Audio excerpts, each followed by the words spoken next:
अभी रिसेंटली हमारे पास जो हमारे जम्मू प्रोविंस है उसके कुछ कुछ डिस्ट्रिक्ट्स जैसे रियासी है, रामबन है, उधमपुर है, डोडा है, किश्तवाड़ है, यहाँ पे क्लाउड बर्स्ट की सिचुएशन अराइज हुई और यहाँ पे बहुत ज़्यादा जो डिस्ट्रक्शन हुई क्लाउड बर्स्ट की वजह से।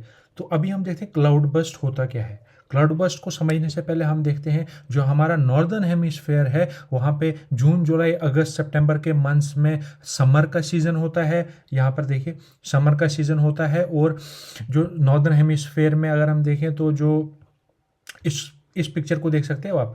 ये जो है ना यहाँ पे ये एज्यूम कीजिए कि ये माउंटेन्स हैं और ये दूसरा लैंड एरिया है।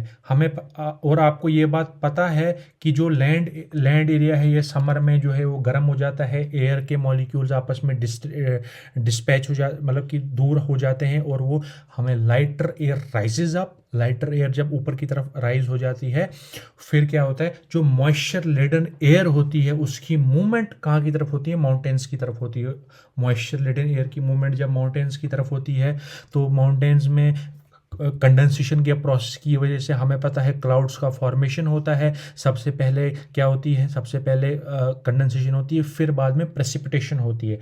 कंडेंसेशन के प्रोसेस जब और देखिए जब लैंड में हॉट होगा और माउंटेन का रीजन जो होगा वो कोल्ड होगा, तो हॉट से जब कोल्ड की तरफ उस मूवमेंट होता है ना तो वो सेकंड लॉ ऑफ थर्मोडाइनमिक्स की वजह से जो उनका जो उस मॉइस्चर लेडन एयर का movement second law of thermodynamics की के थ्रू आप समझ सकते हैं।